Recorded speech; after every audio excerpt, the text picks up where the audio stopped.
we need to talk about parental rights and childhood social transitions. The material in this video is adapted from delegations I've presented to school boards across Ontario over the past several months. The province of New Brunswick is currently asking some of these same questions, and people on Twitter have asked me to chirp in with my thoughts on the matter. So that is exactly what I'm going to do. Parental rights are about recognizing the parent or legal guardian as the premier authority, teacher, and caregiver of a child. It's acknowledging that many aspects of a child's upbringing involve decision-making and that parents, by virtue of holding the legal guardianship, have a guiding role in the process. Broadly speaking, this is precisely what we respect in our education system. Parents are included in so many aspects of the education process and receive regular communications from schools in the form of attendance reports, report cards, phone calls, and messages from teachers whenever something as small as a scraped knee might have occurred. Recognizing that students spend far more time at home than at school, teachers I know often describe their role as educators as a partnership with parents. And I truly think that this is a wonderful way to frame the relationship. And then came gender identity. Gender transitions have increased dramatically in our schools across North America, and many schools have adopted procedures to support these children and ensure that our schools remain safe and inclusive environments for students of all identity. This is a good thing, and the foundation of many schools' affirming practices is to use the names and pronouns that a student prefers. This is known as social transition, and you will get no argument from me here. I believe this is a prudent position to take because it is not the purview of the school to evaluate whether transition is the appropriate medical or psychological intervention for any given student. This is well beyond the knowledge and experience of a teacher, and thus the determination as to whether transition is right for a certain child or whether there might be other mental health concerns at play is much better handled by the parents and the healthcare system. Just as a teacher won't evaluate whether a student's allergy is legitimate, teachers take what they've been told about a student's identity and will simply act accordingly. But this is where everything gets concerning, because we are increasingly seeing schools adopt a policy by which students will be allowed to socially transition without notifying the parents if the student does not want their parents to know. In practice, what this means is that the teacher will always refer to the student by a new name and announce to the entire class that this new name and pronoun should always be used to refer to the student. Every teacher in the school will know, and at the same time, the school will very intentionally not communicate this to the parents. In fact, they usually have a specific protocol in place to ensure everyone relevant knows this particular parent is not aware of their child's preferred name, and they'll switch back to the legal name in all communications with the household, so that the secret remains securely away from the knowledge of the parents at hand. Just saying that sounds so antithetical to everything our education system stands for. This is quite literally the only example I can find where a school will take a deliberate action to establish a context for a student and pair this with another action to actively prevent parents from having any awareness. I believe that this oversteps the rights of parents, but it's also dangerously irresponsible. How does a school ensure that the appropriate mental health and medical supports are available to a student on their transition journey if the parents are kept in the dark? They can't and they won't. The argument in support of hiding this from parents is that social transition is a neutral act. It's just a name and pronouns, it's easily reversible, so it's no big deal to move forward without the involvement of parents. And I have two responses to that. Firstly, if social transition is not a big deal and it has little impact, then why is it such a big deal that we must do it at all? You are essentially suggesting that transition is incredibly impactful for the student, that not allowing the student to socially transition would be incredibly harmful, but that there's no possible risk of harm or unintended consequences that could possibly arise from the social transition itself. Which brings me to my second point.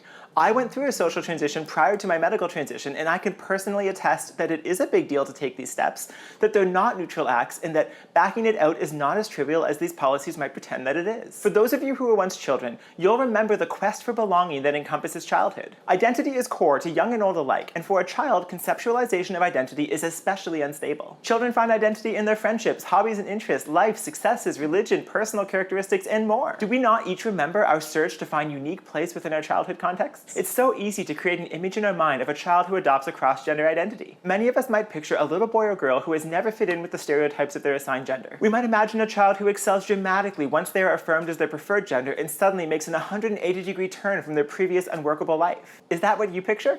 Poster child stories like this do exist, but they are not even almost the complete picture. Comorbidity in individuals is commonplace, and a significant overlap is seen between individuals with gender dysphoria and those who experience autism, mood and anxiety disorders, borderline personality disorder, and more. For some children, a classroom transition might perpetuate or is resultant of underlying conditions that require professional medical attention. Identity is complicated, and this is not school counselor stuff. These conditions, especially in childhood, require expertise from clinicians to comprehend and diagnose. choice. We must remember that there's a social cost to desisting, even when it's just reversing names and pronouns. Unlike sexual identities, a cross-gender identity is salient to everyone.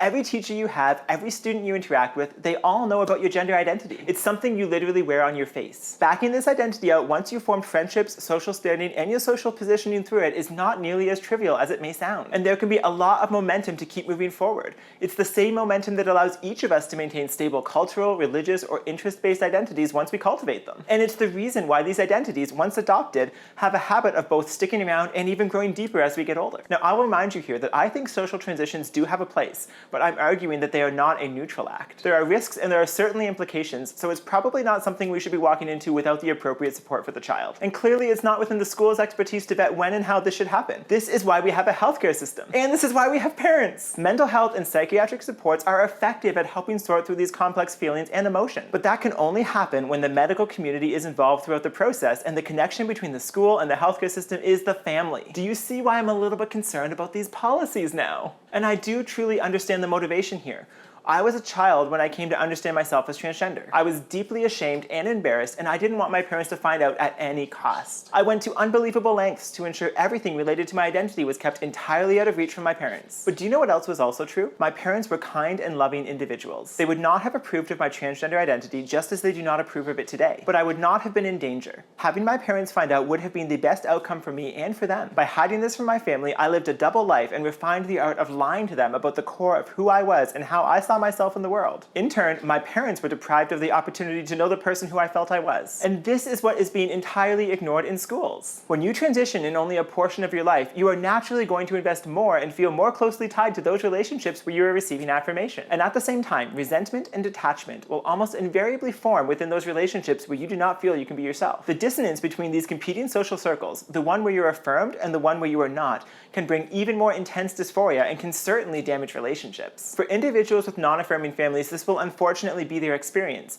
But with the current political trend, we are not even giving parents a chance. We are saying that gender identity is so important that it is worth damaging the family relationship over. And as someone who has had genital surgery because of how I feel about my gender, I still cannot say that that's reasonable. And you know what else? In my own life, I experienced this firsthand. Getting he, him didn't bother me at all until I began my transition with a close group of friends and affirming relationships. I needed those friendships, and they were formative in helping me find my footing as I began the early steps of my transitional journey. And the manner that I cut out my family resulted in relational fallout between my siblings and my parents that still, years later, has not fully recovered. Are we really comfortable with the education system having the authority to make this decision for our relationships with our children? In this discussion, we must acknowledge that there are children who come from families where a credible concern may exist about coming out at home. We know that this is not most households, but harmful households do exist. And school boards already have a mechanism to handle these heartbreaking situations, because students in harmful households are at risks in situations that span far beyond conversations about gender identity. When a teacher or educator holds bona fide concern about the safety of a student's household,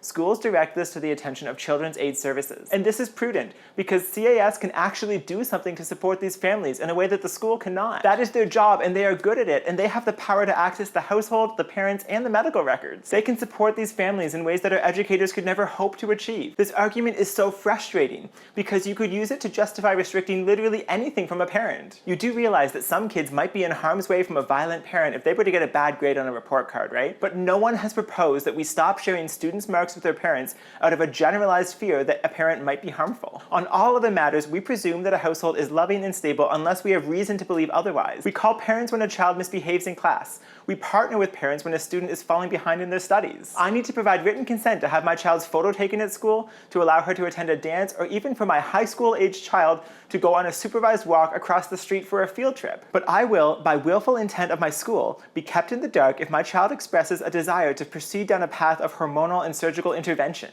We can do better, and we must do better. Transition will be right for some, and transition will not be right for everyone. Let's embrace that complexity. Let's work with parents rather than work against them in supporting and loving their children. Last thing I want to say, whenever social transitions come up, there will always be some obnoxious post suggesting that, well, if you were not such a transphobic parent, then maybe your children would have felt comfortable telling you how they felt about their identity. And to you, I say this. Someday, you'll discover that your child has hidden something from you.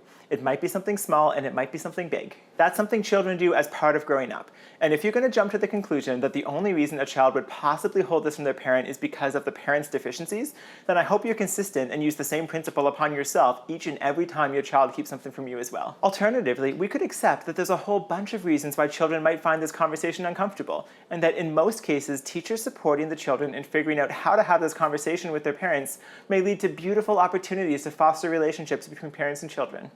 Unlike sexual identities, why, Alexa? Why? Sorry, I'm not sure about that. Ah!